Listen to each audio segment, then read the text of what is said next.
Bien, entra a escena un grupo de elefantes de la India, muy majestuosos y decorados. Entran a escena músicos con citares y con tablas e instrumentos de la India y grandes palacios con diseños muy hermosos y arabescos y piedras preciosas incrustadas y alfombras tejidas a mano con patrones intrincados de esas alfombras que se demoraron 10 años haciendo entre 20 artesanos, inciensos, camellos, el Taj Mahal, porque vamos a hablar desde hoy del yoga de la realeza. Ujú. Entonces, vamos por un momento a aprender o a repasar el yoga que practican o que practicaban los maharajes de la India, los reyes finalmente de la India, el yoga real, que en sánscrito se conoce como Raya Yoga. Raya quiere decir real, de la realeza. Mm. Vamos a empezar a estudiar este yoga. Vamos a dejar por un tiempo cerrado el libro del Karma Yoga que hemos venido estudiando y vamos a abrir otro libro de otro camino muy interesante dentro del yoga, que es el de el Raya Yoga, el yoga de la realeza. Ujú. ¿Y quién es para los yogis la, la reina o el rey? ¿Cuál es la realeza en una vida humana? ¿Cuál es la realeza dentro de nosotros? ¿Quién cumple ese papel de todas nuestras facultades? ¿Es el cuerpo? ¿Es la energía vital? ¿Es el hígado? ¿Cuál de nuestras facultades? ¿Es el corazón? Bueno, y de manera muy interesante para los yogis, mente y emociones son como el mismo conjunto, no los separan. Entonces sí es el corazón y es la mente. De una manera más directa dentro de las tradiciones se dice que es la mente, pero claro, mente-corazón como un mismo ente. La mente como la reina de este principado, de este condado, de este país que somos nosotros mismos. Y este es el yoga del manejo de la mente, el yoga que va conduciendo a una persona en el camino para conocer su mente y para navegar con su mente de manera habilidosa, para volverse amigo de su mente y que su mente sea quien le ayuda, sea su aliada en la consecución de los objetivos de la vida. Entonces, este es el yoga de la realeza. La realeza es la mente y se trata de volverse expertos en el manejo de la mente. Y empieza por algo muy interesante, por una práctica que se llama ahimsa. A en sánscrito por lo general es una negación. Entonces, cuando hay una A en la palabra, se está refiriendo a que lo que viene después se niega, como que no eso. Himsa quiere decir agresión en una de sus traducciones más literales. Pero pues puede ir más profundo, es agresión o forzar o brusquedad. Piensen en eso, agresión, brusquedad, forzar, eso es himsa. Y la palabra A o la letra A niega esa experiencia de himsa. Entonces, ahimsa es una práctica que se cultiva, es una actitud que se cultiva, de hecho, una manera de andar por la vida que no es brusca. ¿Mm? Andar por la vida de manera suave, de una manera que no es brusca. ¿Para qué?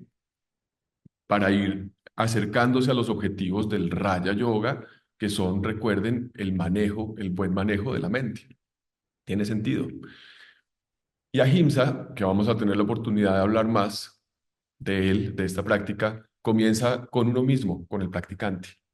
Ahimsa comienza cuando uno empieza a detectar, a darse cuenta la manera en la que se habla uno a sí mismo, cuando está solo, cuando está frente al espejo. Usted sí es bruto, otra vez yo la embarré, ¿sí? Ahí empieza Ahimsa, no empieza ni siquiera todavía con la relación con los demás, que por supuesto que la incluye, pero empieza con uno mismo. ¿Cómo me hablo a mí mismo? ¿Me trato a mí mismo con brusquedad o me trato a mí mismo con suavidad, con respeto, con cariño, con amor?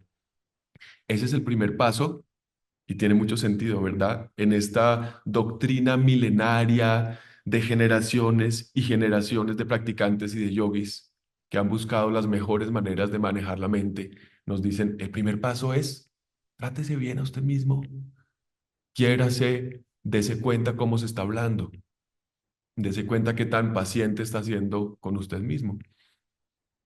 Un pensamiento que ayuda bastante es el siguiente.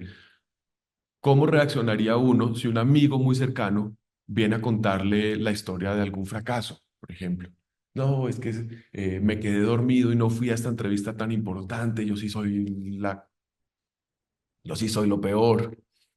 ¿Cómo responderíamos nosotros ante ese buen amigo? Probablemente le minimizaríamos el error y le diríamos, tranquilo, cualquiera se queda dormido, no es el fin del mundo, no te des tan duro. Así trataríamos a nuestro buen amigo. Pues así mismo nos podemos tratar nosotros a nosotros mismos. ¿Mm? Con esa misma compasión, paciencia, espacio, a la larga, sabiduría y racionalidad, porque nuestra mente tiende a ser irracional, juzgando, cuando se juzga a sí misma o cuando juzga nuestra propia vida. Entonces esa es nuestra gotica teórica de hoy, muy práctica, que estamos teniendo un enfoque muy práctico en este estudio del yoga. Invito a todo el grupo a que la ponga en práctica hoy, ya, desde hoy, y que vea, observe cuáles son los resultados en su mente y en su manejo de las emociones.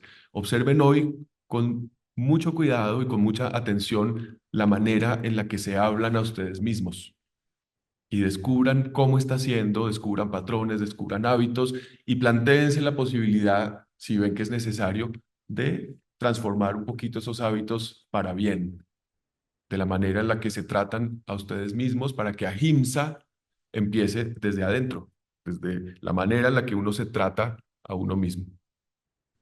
Listo. Ahora sí, vamos a hacer un poquito de Ahimsa con el cuerpo, que consiste en moverlo con respiración, con conciencia, para que fluya, para que esté suave, para que no haya que moverlo con brusquedad. Bueno, hemos estado estudiando diferentes ideas importantes del yoga y venimos de un capítulo de Karma Yoga y ahora estamos estudiando un poco, o espero que no un poco, sino bastante, sobre el Raya Yoga. Raya quiere decir real, el yoga de la realeza, pero la realeza en el cuerpo y en la vida de una persona es la mente y las emociones. Y estamos hablando desde nuestro encuentro anterior acerca de Ahimsa, una de las primeras prácticas en este camino real del Raya Yoga. Estas prácticas son preparatorias. Mm, Estas prácticas configuran un espacio adecuado para lo que viene más adelante dentro del Raya Yoga, que busca el manejo de la mente, la maestría sobre la propia mente, poderse concentrar muy bien, poder acceder a las facultades creativas de la mente, poder acceder a ese lugar visionario que todos tenemos, que en el yoga se llama Vijnana Maya. Todas estas logros de la mente dentro de la práctica del yoga y específicamente dentro del Raya Yoga, descansan sobre una base que es la que se sienta, se pone, se desarrolla con estas prácticas preliminares.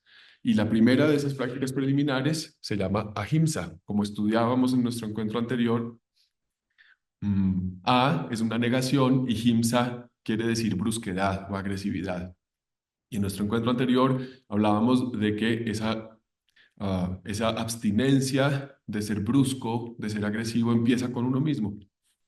Pero también tiene que ver, y esto se relaciona con el contenido de hoy, tiene que ver con el entorno y con los demás.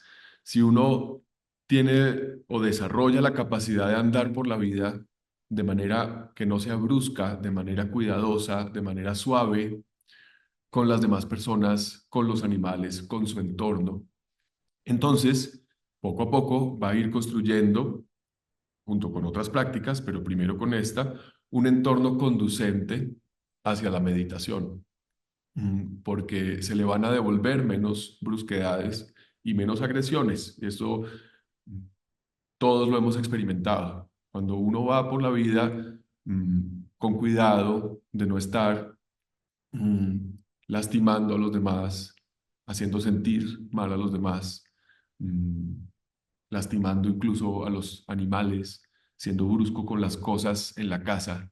Cuando uno va por la vida de una manera suave y cuidadosa de su entorno, la vida misma y el entorno mismo suele devolverle esa suavidad.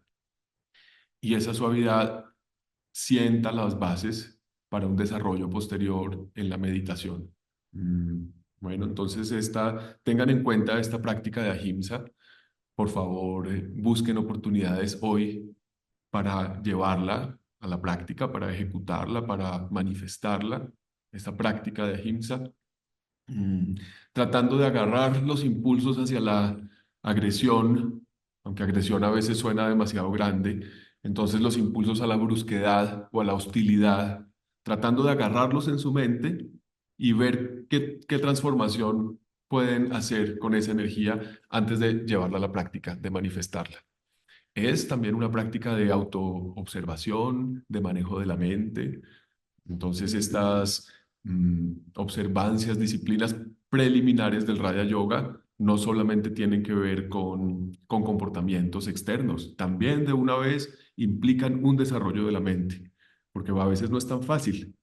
Requiere cierta energía, conciencia, incluso fortaleza y valentía y lucidez, tomar una cadena de agresiones que viene y le llega a uno y ser capaz de cortar la cadena de agresiones ahí, en uno, y no replicarla. Eso requiere mucha conciencia. Entonces, la misma práctica de ahimsa va equipando cualidades de la mente que nos sirven para etapas más avanzadas en la meditación. Bueno, vamos a empezar entonces nuestra práctica de posturas que tienen como uno de sus objetivos principales restablecer un estado de fluidez en el cuerpo, que fluyan los diferentes sistemas para que estemos más sanos y también para sentirnos más livianos. Hagan los ejercicios con cuidado. Cada persona conoce sus límites, mucho más de lo que los puedo conocer yo. No hagan nada que sea incómodo para ustedes, que les duela. Regúlense muy bien mientras vamos haciendo las prácticas y tengan más bien la idea como de estar masajeándose, masajeando los diferentes grupos de músculos, respirando bien, logrando una buena relajación. Estamos estudiando juntos algunas de las ideas de la filosofía del yoga. Hay algo interesante con la filosofía del yoga y es que es muy práctica. Tiene sentido porque tiene impacto en la vida. No es solo un ejercicio intelectual. Se aleja de esta manera, de esta forma de filosofar, más como de los filósofos europeos. Este filósofo antiguo, como el filósofo griego o de la India, está muy interesado con esta idea del buen vivir. ¿No? Entonces, ese filósofo antiguo le interesan sus filosofías porque las puede aterrizar, traer a la vida y encarnarlas de alguna manera. No hay una separación entre el pensamiento y la vida y la acción. No está el cuerpo por un lado y la cabeza por otro lado, o las relaciones por otro lado, sino que hay una integración. Por eso estas filosofías nos interesan, no porque sean pues chéveres que lo son, que no porque pongan a volar nuestra imaginación, que la ponen a volar, pero lo que más nos interesa de estas filosofías es su aplicación práctica, que son ideas que desde que uno las escucha, las puede implementar, llevar a la práctica y tienen efectos positivos en la mente, en las relaciones, en las emociones, en la vida. Después de ese abrebocas, pues estamos estudiando una de las grandes ramas, así la llaman, las grandes ramas del yoga, que es el Raja Yoga, el yoga de la realeza. Y hemos establecido que la realeza para un yogi es su mente, emociones, que conversábamos que las conciben como una misma entidad, la mente y las emociones. En el manejo de la mente es el manejo de la reina de la casa, de la reina del país, que es uno mismo. Y estábamos viendo en algunos encuentros anteriores que la primera práctica en este camino real del yoga es la suavidad con uno mismo y con su entorno y con los demás. Es un primer peldaño maravilloso, ¿verdad? Andar por la vida de manera suave, respetuosa, armoniosa, porque eso sienta una base para que se devuelva lo que uno necesita para su meditación. ¿Mm? Si uno está por ahí eh, esparciendo, promoviendo, moviéndose con suavidad, no con brusquedad, entonces su entorno tiende a configurarse de manera que es conducente para la meditación. Y vamos hoy a hablar de otro componente que sería como el segundo peldaño, y este tiene que ver con, y es profundo, y vamos a conversarlo en algunos encuentros, tiene que ver con la veracidad, pero tiene varias capas. Este concepto de lo que es verdad, de lo verosímil, y la que les quiero proponer hoy se relaciona con la curiosidad intelectual, con liberarse uno de dar las cosas por hecho, de tratar de liberarse uno de supuestos no examinados sobre uno mismo, sobre su mente, sobre su vida. Esta es una práctica que se llama satya. Sat quiere decir lo puro o lo que es verdad. Cuando practicamos satya, si ustedes van a ver la definición del libro, por lo general es decimos la verdad.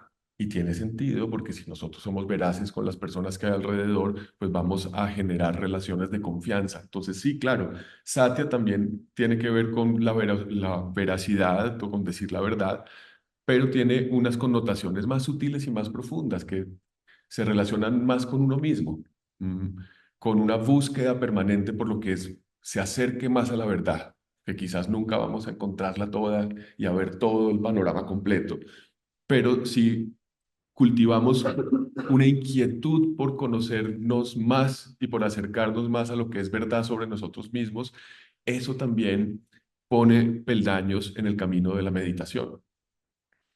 Por dar algún ejemplo y aterrizar estos conceptos más, mm, ser uno curioso acerca de lo que le dice su propia mente. La mente siempre está hablando y proponiendo cosas y generando opiniones, y si uno toma una distancia y a veces es escéptico, incluso curioso, y se puede preguntar, ¿esto que me está diciendo mi mente, qué tan cierto será? ¿Qué tan justo será? ¿Tendrá algo de sesgo? Está haciendo un ejercicio de satya. Como estar uno inquieto por descubrir algo que se acerque más a la verdad. ¿Qué significa mi cuerpo? ¿Desde qué puntos de vista lo puedo ver y lo puedo entender? Pues mi cuerpo, desde algún punto de vista, pues es un organismo biológico, está compuesto por células y por tejidos, está lleno de agua, em, evolucionó, vino seguramente de otras formaciones biológicas antes de los seres humanos. ¿Y qué significa eso para mí? Por ejemplo, desde el punto de vista del cuerpo biológico, ¿qué significa que a mí me guste tanto ir y comerme toda una torta dulcesísima y grasosa, que sé que no me va a convenir? Pero desde el punto de vista de la evolución, ¿por qué será eso? De pronto porque nuestros ancestros necesitaban más calorías y azúcar y grasa. Entonces estoy entendiendo lo que significa ser lo que soy desde diferentes puntos de vista y soy curioso por encontrar la verdad de lo que soy. Ese es el enfoque de Satya que quiero compartirle al grupo hoy. Y es algo que se puede empezar a practicar desde hoy mismo. Busquen oportunidades hoy para sacudir supuestos, para examinar supuestos sobre los demás, sobre la propia vida, incluso sobre la política. Sacudir supuestos y buscar la verdad. Eso es un peldaño en el camino del Raya Yoga, en el yoga de la realeza, la veracidad. Entonces hoy le dimos un matiz más interno de uno mismo buscar acercarse a a la veracidad, a lo que sea más cercano a la realidad, y ya veremos, tiene otros matices. Adelantamos uno que se relaciona con decir la verdad, porque genera relaciones de confianza. Bueno, estudien este tema del Raya Yoga, aprovechen, es un buen momento para hacerlo porque lo estamos estudiando en grupo, estamos en el tiempo de la información, están los libros, los maestros, las conferencias. Raya se escribe con J, Raja, Raja Yoga. Es muy interesante, el yoga de la meditación, el yoga de la mente. Y estamos juntos poniendo la lupa sobre los primeros peldaños, sobre las fundaciones de ese yoga de la mente. Ahimsa, la ausencia de brusquedad, y ahora satya, la veracidad, el fueguito, las ganas de quitarse velos de lo que es irreal y descubrir lo que realmente es verdadero, tener ese fuego activo. Estamos estudiando el Raya Yoga y estamos hablando de Satya, que quiere decir la verdad o la veracidad. Y estuvimos hablando de un enfoque que yo considero más sutil, importante, tan importante como decir la verdad, pero tal vez más importante es cultivar la curiosidad intelectual y no estar satisfecho con los supuestos y estar indagando y buscando y tratando de comprender la propia realidad de maneras más profundas y no quedarse con perspectivas estáticas. Eso es una práctica más interesante y más profunda de Satya. Y como estamos hablando de lo que sienta la base de la meditación, es otro de los cimientos de la meditación, esta práctica de Satya. Los voy a escribir aquí. Satya es una práctica de yoga. No lo saben en muchos gimnasios que tener curiosidad intelectual es una práctica de yoga. Si el yoga es estirarse para acá y para allá, ¿verdad? Entonces, este es Satya. Claro, lo ven al revés. Después veo cómo organizar el tablero. Satya. Y entonces, para hacer una práctica de Satya que quisiera que ustedes pongan en práctica hoy, o pues ensayen hoy, pregúntense lo siguiente. Hagan en un cuaderno, después de esta clase pueden anotar anhelos. Entonces, volver a darle una revisada, una revisión a los anhelos. ¿Cuáles son mis anhelos? Entonces, uno ahí puede preguntarse y escribir. Por ejemplo, tener buena salud. O un anhelo puede ser sentir amor por los demás, ¿sí? O por ejemplo, sentir alegría todos los días.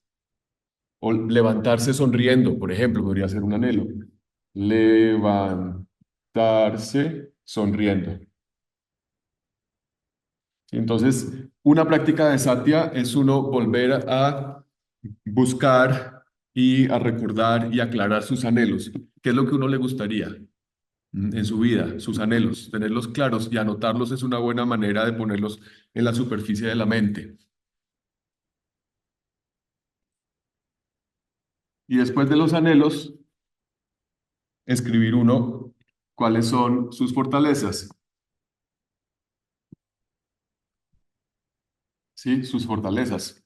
Entonces uno le da un pensamiento a esto y en cualquier etapa de la vida hay fortalezas. Aunque uno esté enfermo, tiene fortalezas. Entonces yo puedo tener una fortaleza mía es sentido del humor, por ejemplo, del humor. Otra fortaleza puede ser el conocimiento o una red de amigos. Entonces, amigos, conocimiento. O incluso puede ser recursos. Puede que yo haya construido mi vida profesional y tenga unos recursos. Entonces, tener muy claras cuáles son las fortalezas. Anotarlo. Y también anotar cuáles son las debilidades. Empezar por ahí. Debilidad. Esto va cambiando, pero volverlo a aclarar. ¿Cuáles son mis debilidades en este momento? Entonces puede ser de todo tipo, emocionales, mentales, relaciones, del cuerpo. La espalda. La espalda. Entonces, me enojo fácil, irritable, irritable. O me falta fuerza de voluntad. ¿Sí? Debilidades, la espalda, irritable, fuerza de voluntad. ¿Cuáles son mis debilidades?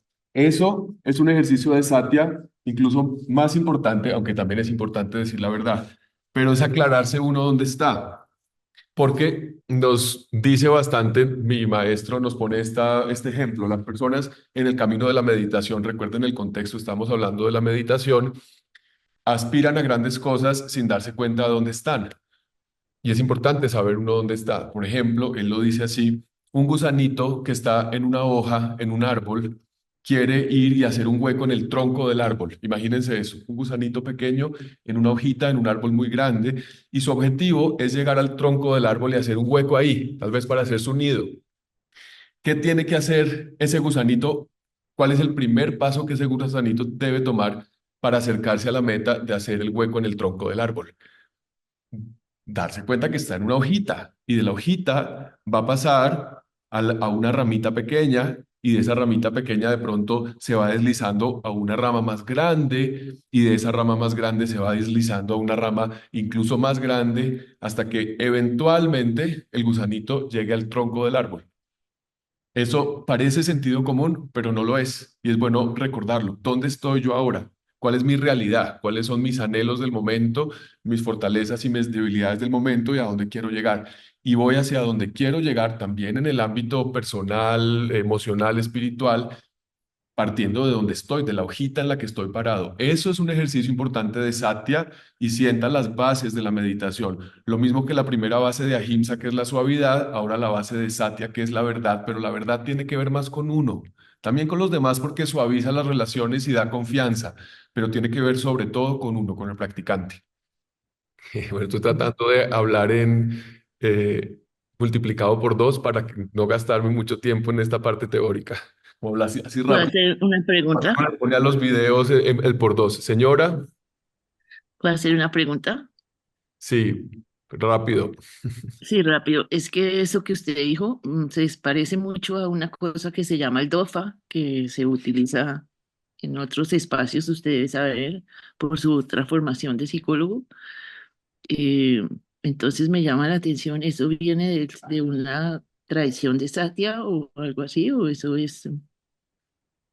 Sí, se parece al DOFA. Se acerca más en nuestra escuela, lo llaman el SWAN, el principio del SWAN, que después hablamos de eso. Pero finalmente la enseñanza es esta, como que claro, para el mundo de las empresas y de los negocios se utiliza esto como que es una búsqueda de visión muy aterrizada, pues para el mundo del desarrollo personal también es importante hacer un trabajo juicioso, racional, intelectual, de tomar perspectiva sobre dónde estamos. Y eso hace parte del contenido de Satya. Miren esta palabra, y se las escribí en una de sus formas, que es asteya. No sé si se alcance a leer bien, en la grabación si estaba quedando en orden. Asteya, asteya. Mm. Entonces, asteya es muy interesante y tiene que ver con lo siguiente. Pónganle cuidado y después vuélvanlo a oír en la grabación. Es una interpretación interesante, sutil de esta llama, de esta práctica del yoga. Tiene que ver con hacer un esfuerzo uno mismo, salirse de lo que es cómodo, hacer un esfuerzo uno mismo por comprender las limitaciones de los otros. Ya voy a desarrollarlo un poquito más, pero vuelvo a repetir. Consiste en hacer un esfuerzo y es una práctica de yoga. Hacer un esfuerzo, salirse uno de lo que es cómodo, dar un paso hacia la comprensión de las limitaciones que tienen las demás personas en el entorno. Ya lo voy a ilustrar un poquito más. A mí me pasó el primer año que viví en el ashram en la India, que estaba muy juicioso con mis prácticas de yoga y tenía pues mucha energía, había regalado todas mis pertenencias porque eso fue uno de los retos que me puso mi maestro, como que durante este año estas son sus pertenencias, que eran básicamente como dos camisas, unos trapitos, unas sandalias. Y entonces, bueno, yo andaba pues en mi rutina de ashram con mucho entusiasmo, con mucha energía, con mucha inspiración, pasaban los días, pero algunos compañeros del curso en el que yo estaba, del retiro en el que yo estaba, no estaban ellos mismos jugando ese juego de la austeridad. No tiene nada de malo, cada persona pues se comprometía, se metía lo que pudiera, lo que quisiera en la propuesta. Había un rango de libertad. Entonces, nosotros teníamos la posibilidad de encargarle a un señor que iba cada jueves algunos víveres del pueblo. Sí, si uno tenía su platica, había alguien que llegaba a la comunidad, al ashram, y uno le encargaba. Le podían cargar chocolatinas, leche en polvo, galleticas, maní, cosas así, mecaticos. Entonces, varios de mis compañeros aprovechaban esto y le encargaban esos mecativos al marketman los jueves, pero yo no, yo estaba metido en la disciplina férrea, yo quería vivir solo con la comida que nos daban en el ashram y esto. Y estaba muy bien, pues a eso me la estaba jugando. Pero entonces resultó que en algún momento yo estaba compartiendo la habitación, había una habitación grande y había, no me acuerdo muy bien, pero por lo menos 4 o 5 camas, y uno de mis compañeros mantenía su closet porque teníamos cada uno como unas tablitas que tenían una puerta, era como un closetcito, mantenía su closet lleno, pero lleno, pero lleno de víveres. Tenía café, tenía azúcar, tenía chocolatinas de diferentes tipos, tenía leche en polvo, bueno, tenía de todo.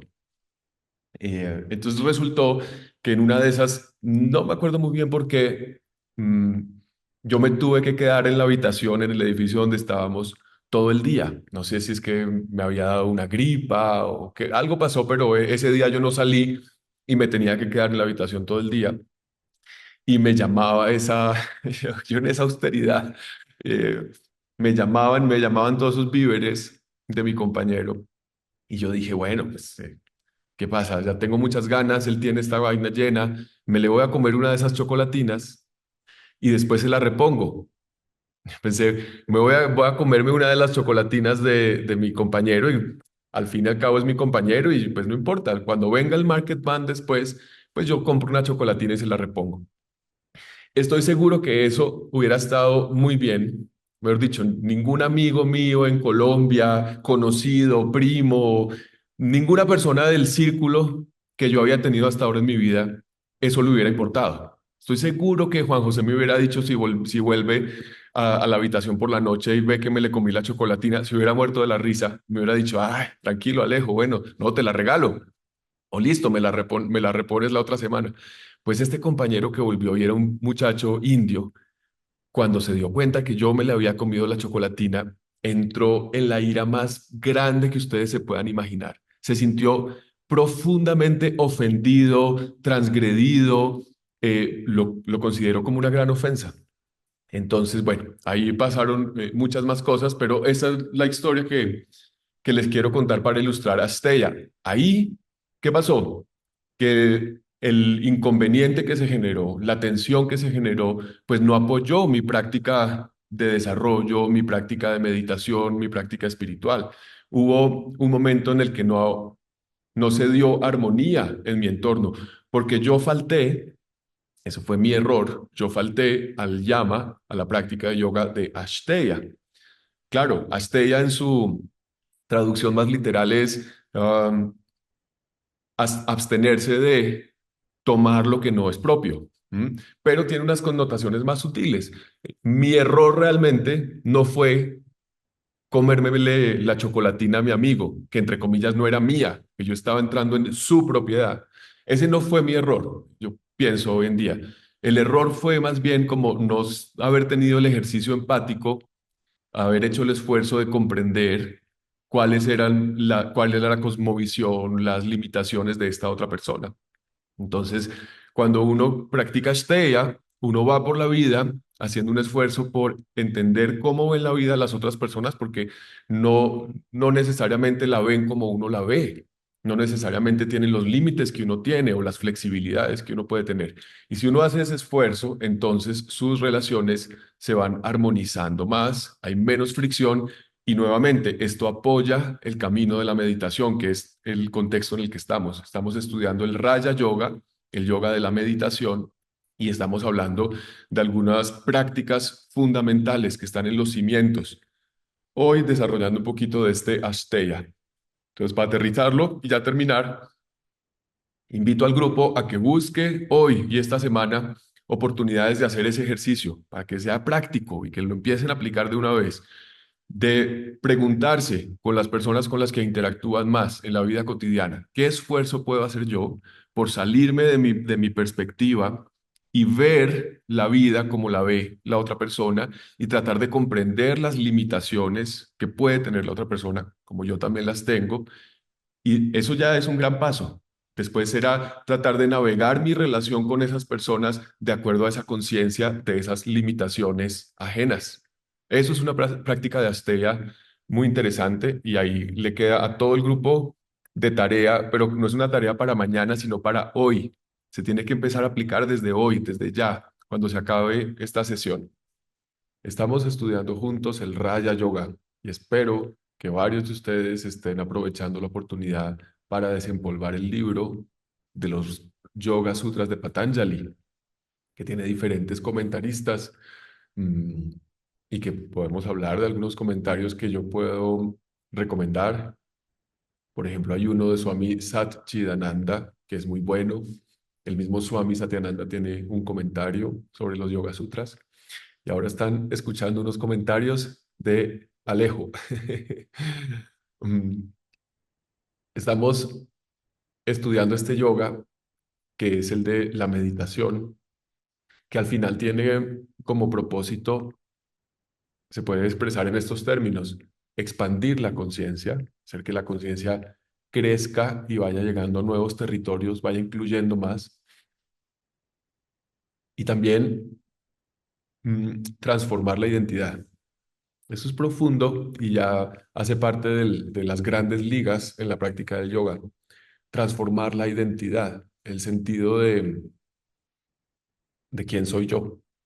El yoga verdadero, profundo, pues, sí, o más profundo, por no decir que el otro no es verdadero, tal vez es el más interesante, el de las grandes ligas, se ocupa mucho más por estas dos componentes de la vida, la conciencia, la identidad, más que por el cuerpo.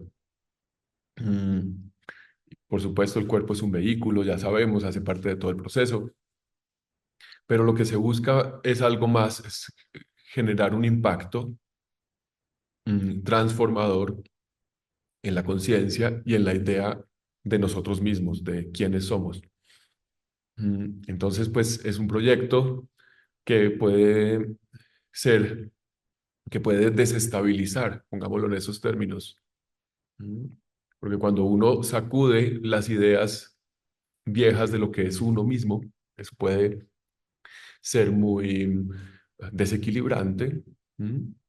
Difícil de armonizar, de maniobrar, de comprender, mm, y de integrar en la vida cotidiana.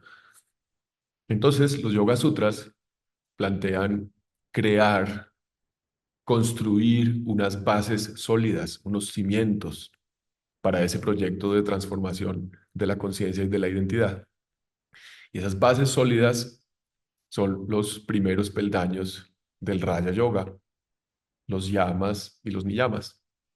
Cuando se trabajan, cuando se desarrollan, entonces hay unas buenas bases para seguir progresando por las etapas de la meditación y cuando lleguen experiencias difíciles, o completamente novedosas, transformadoras profundamente, entonces se va a tener la fortaleza de esos cimientos que se han desarrollado.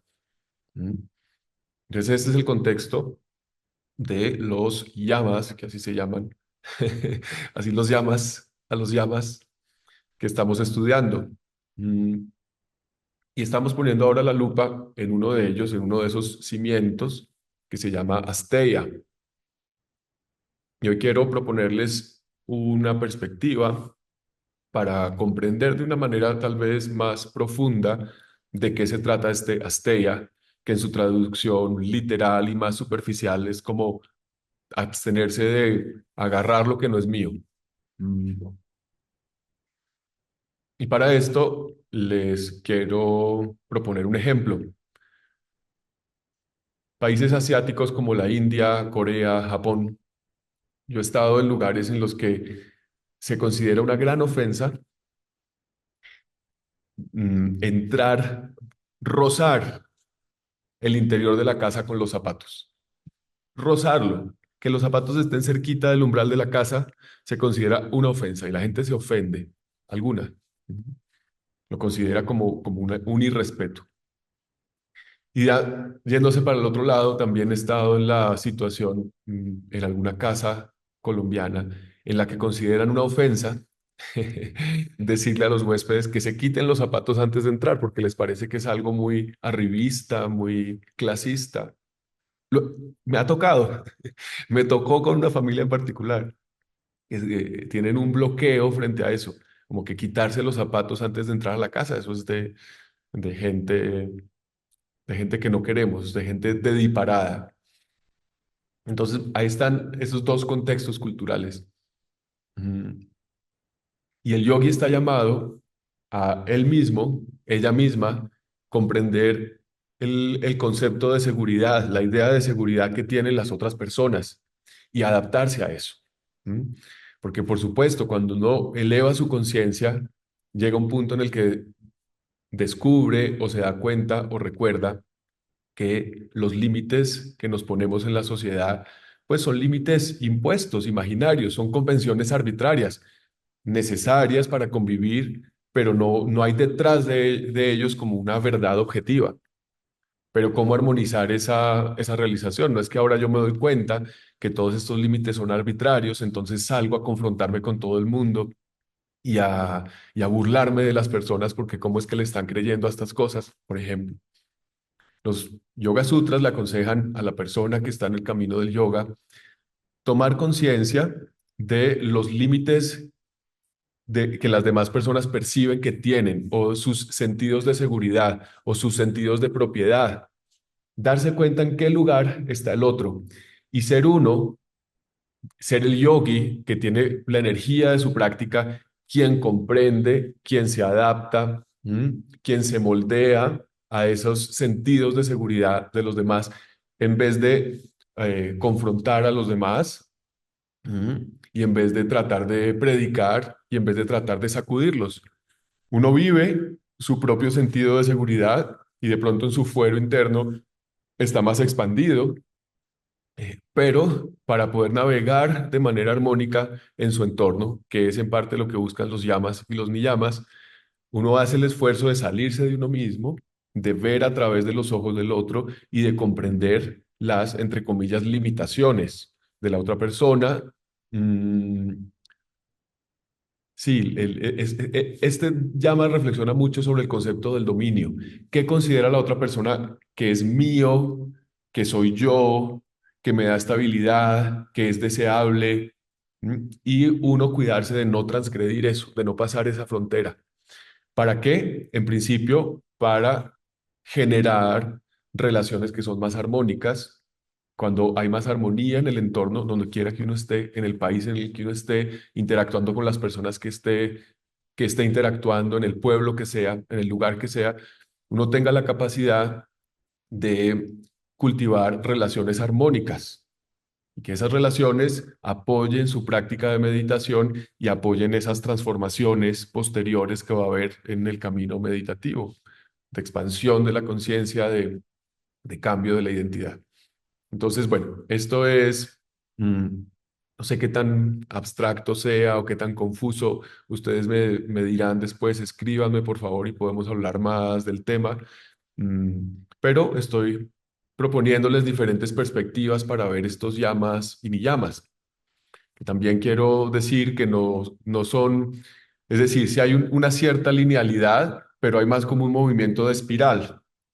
Los yamas y los niyamas se practican toda la vida y se vuelve a ellos y se vuelve a ellos.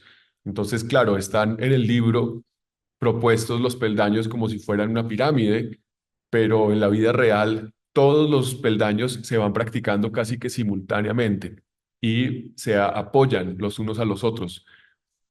Les doy un ejemplo. Si hay una mayor concentración o si se accede a un grado más sutil de conciencia, eso también hace que sea más fácil practicar los yamas y los niyamas. Entonces no es tan rígido el mapa, pero nos sirve concebirlo así para empezar, como primero esto, después lo otro.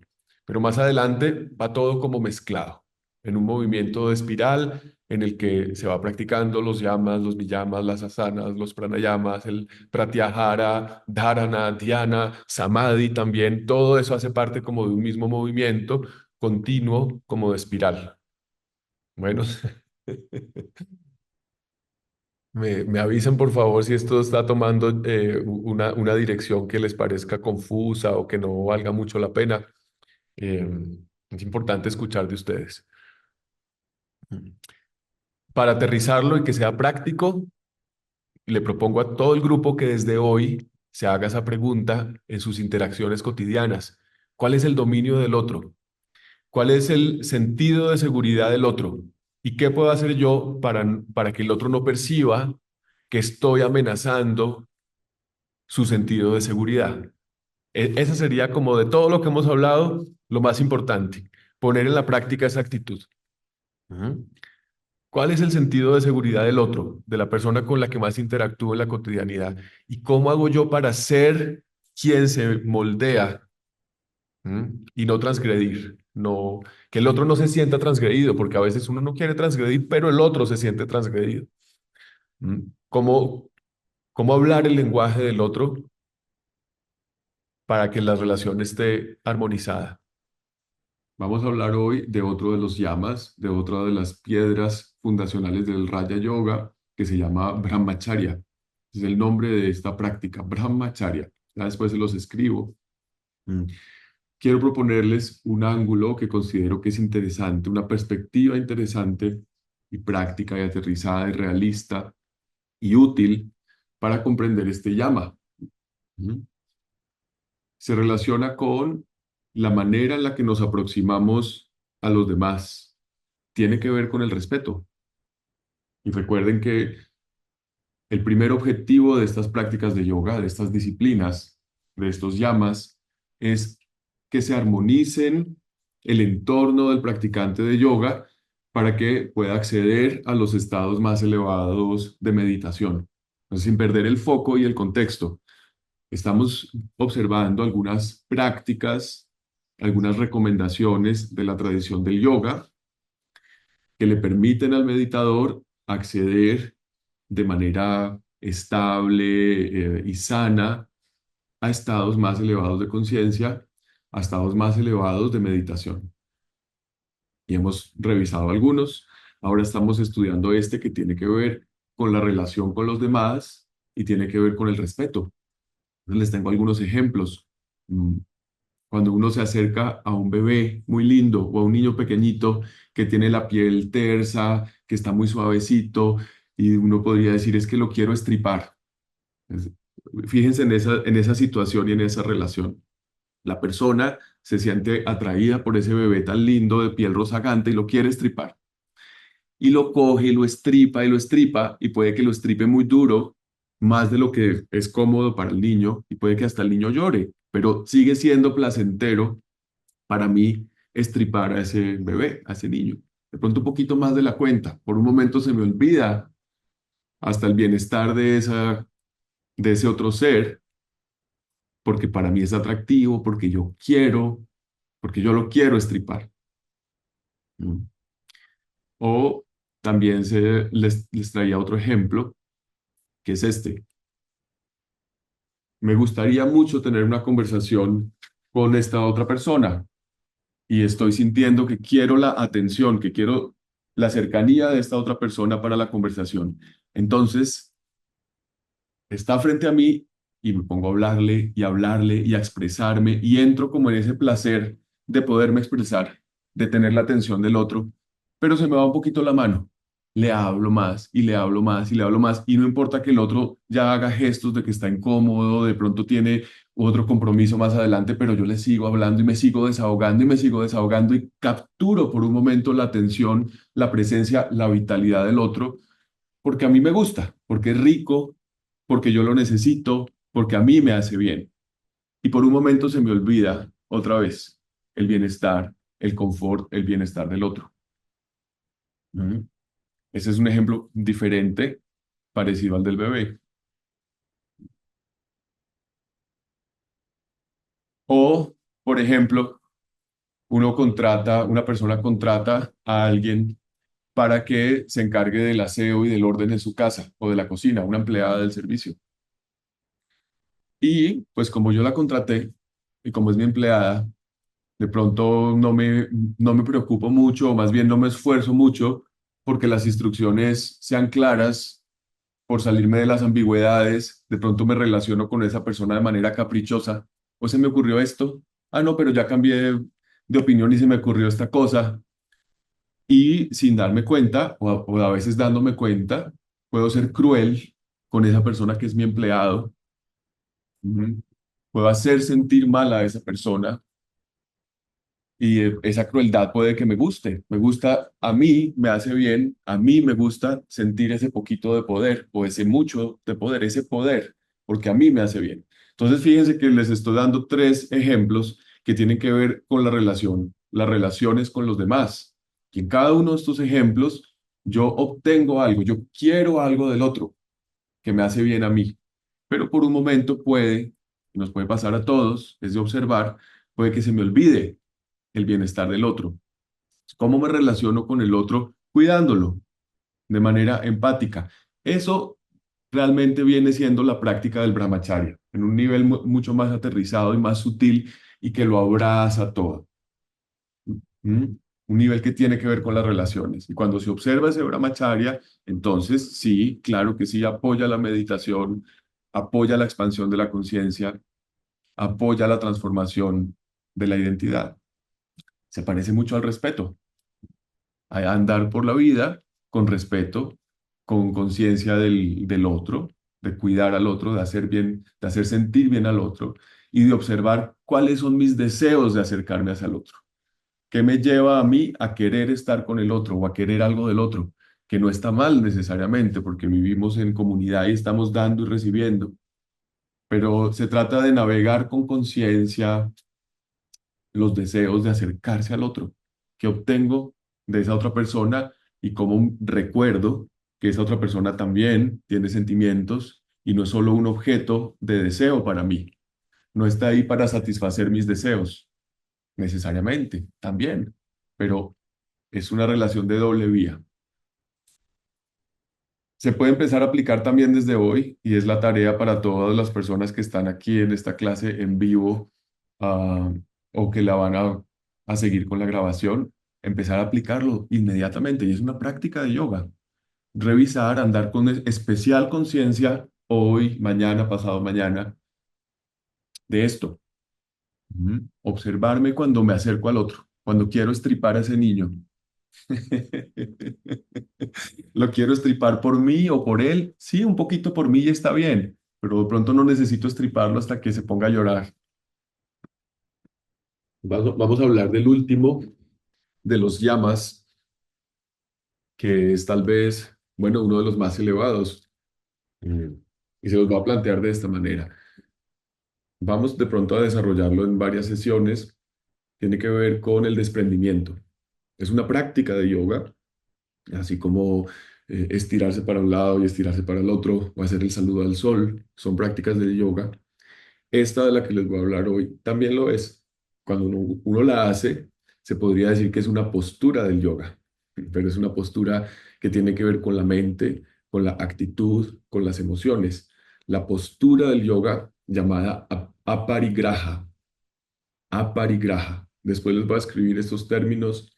Mm, Esto quiere decir básicamente desprendimiento, o si ustedes quieren generosidad, o si ustedes quieren mm, expansión de la idea de lo que es mío, expansión de la idea de mi dominio. Eso es aparigraha. Es práctica, es aterrizada, y voy a ilustrarla con algunas historias, ejemplos, verla desde diferentes ángulos. En nuestro ashram en la India se practica bastante este llama de aparigraha, del desprendimiento, y es algo muy bonito. Los residentes que están allá, en este ashram, es como un monasterio, ustedes saben, en donde viven personas de diferentes edades, de diferentes mm, trayectorias, clases sociales, familias, niveles de educación, países. Y todo el mundo está viviendo ahí en esa comunidad de una manera relativamente austera, con poquita ropa, con algunos libros. Todo el mundo come lo mismo, que es comida nutritiva, pero muy sencilla.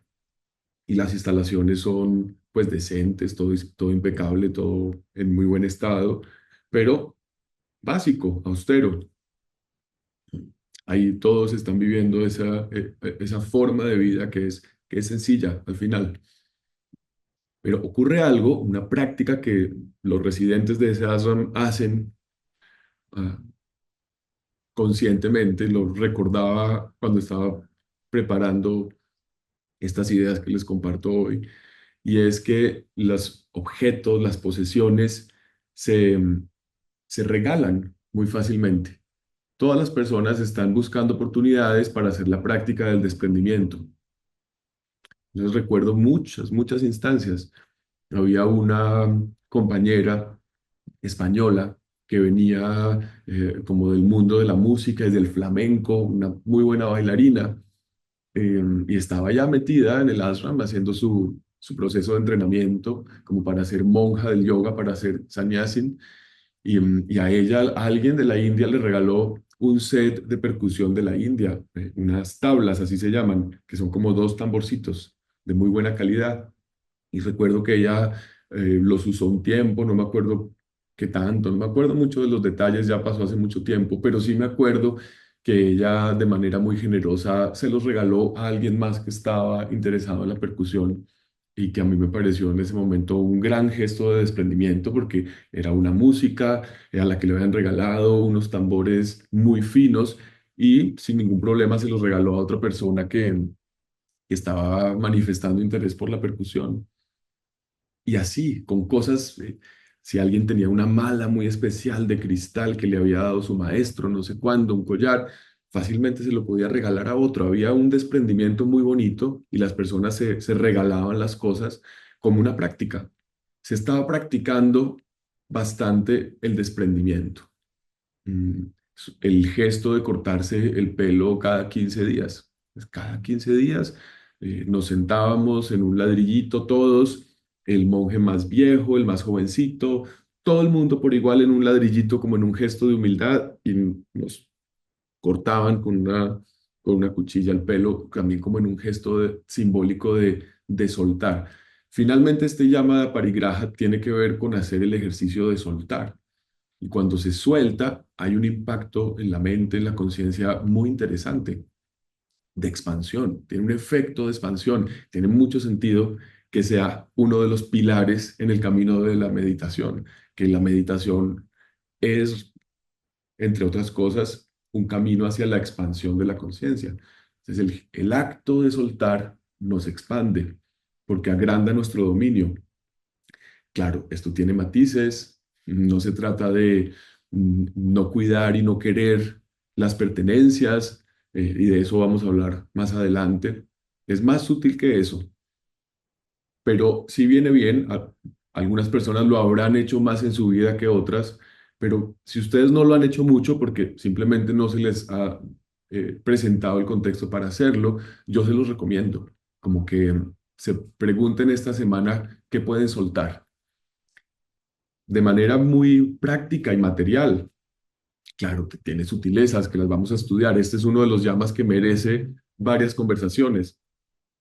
Pero empezando por lo material, yo los invito a que lo hagan hoy o que lo hagan esta semana. Piensen en algo, en alguna posesión material que ustedes quieren mucho, que es importante para ustedes, y regálensela a alguien con completo desprendimiento, a ver qué pasa, a ver cómo se sienten. Hagan el ejercicio de entregar y de soltar, a ver cómo se sienten. Eso es una práctica de parigraha, y eso prepara la mente para estadios más avanzados de meditación. Mm, Y pues como esta no es una clase teórica, casi que lo tengo que dejar ahí por el momento. Mm, pero repito, es un llama que vale la pena seguir desarrollando más porque tiene muchos ángulos y muchas sutilezas. Lo último que voy a decir, que tal vez lo desarrollamos después más, es que tiene que ver con algo que nunca superamos del todo, que vivimos cuando somos niños y es esa obsesión por lo mío. Solo quiero que tengan esa imagen del niño sufriendo porque es que algo es mío. Nunca se nos pasa del todo. Esa obsesión por mi dominio, por lo que es mío, nos causa sufrimiento, aunque no lo expresemos igual que los niños, pero lo seguimos cargando toda la vida también. Mm. Bueno, entonces ya saben, en su bachoque hay un servientrega. Si quieren que alguien les ayude con su ejercicio del desprendimiento, pues bueno. Hagan el acto de desprenderse de algo, pero como un experimento, un experimento del yoga, de la conciencia. Observen con mucha atención mientras lo hacen qué impacto tiene en su energía vital, en su mente, en sus emociones. Desprenderse de algo valioso para ustedes. El libro de Bihar School of Yoga, de la escuela de Satyananda, que contiene posturas físicas de yoga, es más o menos así de grueso. Asana, Pranayama, Mudra, Bandha. Y como ese hay, pongámosle 5 libros, más o menos. Digamos que seamos generosos y que haya 8 libros que se enfoquen en posturas físicas del yoga. Y eso comparado con, y no estoy exagerando, la escuela tiene más de 1000 publicaciones. Hay más de 1000 publicaciones sobre yoga. Y de pronto hasta 2000 si incluimos hindi, si incluimos folletos y cosas por el estilo. Y todos estos 1000 libros hablan del yoga y de posturas, entre comillas del yoga. De esa literatura, tal vez el 1% o menos tiene que ver con movimientos físicos, que es lo que más se conoce en Occidente. Cuando uno habla de yoga, hoy en día en Occidente, a la mente de todas las personas vienen una serie de ejercicios físicos. Pero esto habla de un desconocimiento de lo que es realmente el yoga cuando uno va a sus fuentes, cuando uno conversa con sus estudiosos, cuando uno se acerca a sus tradiciones. El 1% tiene que ver con movimientos físicos. Y en esta gotica inicial de nuestros encuentros estamos estudiando un poquito de esas, entre comillas, posturas de yoga que no tienen que ver con los movimientos del cuerpo, pero que son, finalmente alguien diría, no voy a ponerlo en jerarquías, no voy a decir lo más importante, tal vez una parte muy importante del yoga como un proyecto de desarrollo humano, que es tal vez una buena definición de lo que se trata esto, esta disciplina, este grupo de prácticas y de ideas y de filosofías son un proyecto para el desarrollo humano. Mm.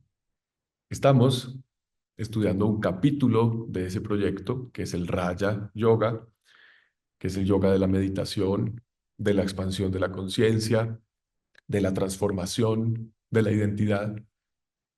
Y dentro de ese capítulo del Raya Yoga estamos explorando juntos algunas perspectivas que tienen que ver con algo llamado los yamas, que hemos dicho son pilares, son fundamentos, son cimientos para la construcción de este Raya Yoga, para la construcción de esta experiencia de expansión de la conciencia y de transformación de la identidad. Entonces, no olviden que ese es el contexto en el que estamos conversando. Estamos hablando de qué nos da la base, qué nos da estabilidad para tener experiencias de trascendencia y de expansión de la conciencia. Estamos hablando de uno de sus pilares llamado aparigraha. Y el martes veíamos una perspectiva sobre este aparigraha que tenía que ver con el desprendimiento. Y ya ustedes me reportarán cómo les fue con la tarea de soltarse, de hacer un esfuerzo por desprenderse de algo que es importante, que es valioso para uno, con la hipótesis que yo les planteaba de que esto va a generar un movimiento interior interesante. Me gustaría mucho escuchar reportes acerca de ese experimento y que me escriban después, que me cuenten cómo les fue. Y para seguir explorando un poquito más este pilar, esta piedra fundamental de Aparigraha, del desprendimiento, hoy quiero hablarles de una imagen que fue muy poderosa, impactante, importante para mí, de las tradiciones contemplativas y que me encontré en un viaje a Nepal. En Nepal hay bastante presencia del budismo tibetano. Entonces, en viajes a la India y en estadías en nuestro ashram de yoga, mm, he tenido la oportunidad, entre un curso y el otro, mientras salgo a renovar la visa, de estudiar un poquito, de acercarme un poco a la tradición del budismo tibetano. Y ahí me encontré esta imagen que es como un cuadro circular. Y en este cuadro representan pues al maestro de ellos del budismo, al Buda, a Sakyamuni Buda, en diferentes actividades, en diferentes acciones. Entonces es como un mapa circular que está partido en varios segmentos y cada segmento, imagínense un segmento superior, otro segmento a un ladito, otro segmento abajo. Cada uno de esos segmentos de ese mapa circular representa, entre comillas, un mundo o un estado de la conciencia. Y en esos mundos hay diferentes seres humanos. Pues, por ejemplo, en el mundo de abajo se ve algo tal vez parecido como no quiero decirlo así, pero bueno, más bien en ese mundo de abajo se ven humanos sufriendo mucho, y agresivos y violentos y enfermos. Y en medio de ese contexto se representa a Sakyamuni Buda ofreciendo medicinas, mm, eh, interactuando con las personas de ese plano de conciencia de esa forma, ofreciéndoles medicinas, ofreciéndoles caminos para la sanación del cuerpo. Y en otro plano, y no se los voy a decir todos, pero es para poder ilustrar la idea que viene después, que está relacionada con el desprendimiento. En otro plano, muestran a ese mismo Sakyamuni Buda enseñando, hablando, comunicándose por medio de la palabra. Es un plano en el que hay seres humanos que no están en ese estado tan grande de sufrimiento, pero que sí están en el mundo con sus conflictos y con sus negocios y con su política. Y en ese plano, Sakyamuni Buda está enseñando a través de la palabra. Y hay otro plano, el plano superior, en donde hay unos seres que parecen como celestiales, eh, y que los muestran como flotando en nubecitas y en lugares naturales muy lindos donde hay armonía. Y ahí aparece este personaje, Sakyamuni Buda, con un instrumento musical. Está enseñando con la música, con los sonidos, con el arte. Mm, Bueno, esta imagen hace referencia al trabajo que hace el yogi, la persona en el camino del yoga, por hablar el lenguaje de su entorno, por acomodarse al lenguaje de las personas con las que está interactuando, con la intención de ser un agente de cambio positivo o con la intención de insertarse en ese contexto para favorecer el florecimiento, el bienestar de todos los que hay alrededor. Eso es algo de lo que está detrás de la práctica de los yamas, porque en el camino del yoga, si se aborda, si se transita con sinceridad y con esfuerzo, ocurren de verdad transformaciones grandes de la conciencia y esto lo hemos conversado antes un poquito, que desdibujan las convenciones humanas un poco. Cuando uno se quita sus rótulos, cuando uno trabaja seriamente con su identidad y trasciende y trasciende, llega un punto en el que las convenciones humanas hasta que pierden sentido, se relativizan. Tal vez a su manera Einstein llegó a esa misma realización, al darse cuenta de que no hay absolutos, ¿verdad? De que todo tiene significado cuando está relacionado con algo más. Entonces no hay una verdad absoluta. Y llegar a establecerse en ese estado de conciencia tiene potenciales muy grandes, pero también tiene riesgos. El riesgo de desconectarse con la realidad, con el lenguaje de las personas con las que uno está compartiendo, interactuando, con el lenguaje de la sociedad en la que transcurre la vida del yogi en la época en la que esté.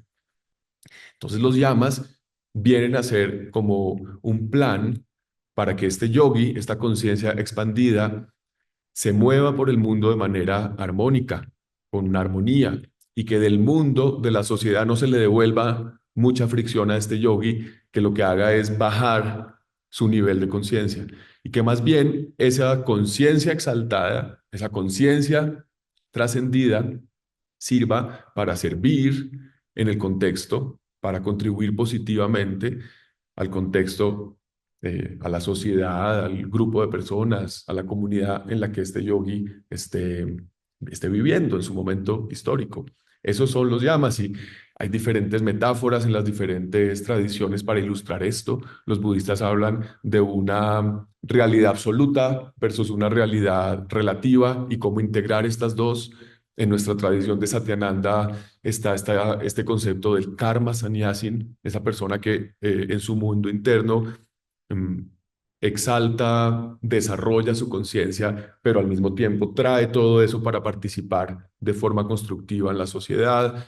Los budistas hablan también de esta idea del bodhisattva, esa persona que entre comillas se ilumina, pero no se va del mundo, sino que con esa nuevamente, con esa conciencia expandida se devuelve para traer los frutos de su práctica y beneficiar su entorno. Esto es también lo que hay detrás de los yamas. Cuando se expande la conciencia y todo se vuelve relativo, no hay de qué agarrarse, vuelve uno a los yamas y esto se vuelve un vehículo de participación armoniosa, positiva, bondadosa en el medio, habilidosa, como dirían los budistas. Ya este preámbulo se volvió muy largo, entonces lo último que voy a decir, que era lo principal, eh, que tiene que ver con la parigraja, es que se relaciona también con la generosidad. Ujú. Y la generosidad, dirían los yogis, pone en marcha como un circuito que se realimenta a sí mismo. Cuando estoy desprendido y generoso, al mismo tiempo se expande mi conciencia y una conciencia más expandida también le da a la persona más espacio para ser más generosa porque se siente menos insegura y siente que su dominio personal es más grande. Sí, esto es, yo sé que puede ser un poquito abstracto, que de pronto no lo estoy comunicando de manera muy clara, pero si de pronto lo ven otra vez, lo escuchan otra vez en la grabación, va a tener más sentido o lo podemos conversar después. Mm, Pero es esto, generosidad, y ya vamos aterrizándolo y poniéndolo muy práctico para que ustedes lo puedan aplicar desde hoy. Buscar oportunidades para ser generoso, pero como un experimento yógico y ver qué pasa en la conciencia, ver qué pasa en su experiencia subjetiva, en sus emociones, cuando buscan oportunidades, cuando se esfuerzan por ser un poquito más generosos de lo que serían normalmente. Y uno puede ser generoso con bienes materiales, pero también con su disposición frente a las demás personas. Por un momento, asumir que uno está tan expandido, que uno es tan grande, que nada de lo que le pueda dar a los demás lo va a empobrecer. Es un poco esa idea. Yo soy tan grande que nada, ni mi tiempo, ni mis habilidades, ni mis consejos, ni mi energía, ni mis pertenencias materiales, cualquier cosa que yo entregue, va a ser como quitarle una gota de agua al mar. No me va a hacer más pequeño, no me va a empobrecer. Entonces, si uno tiene esa conciencia, esa identidad tan expandida de ser como el mar, se vuelve enormemente generoso y se ve en yogis altamente realizados como tipo Swami Shivananda.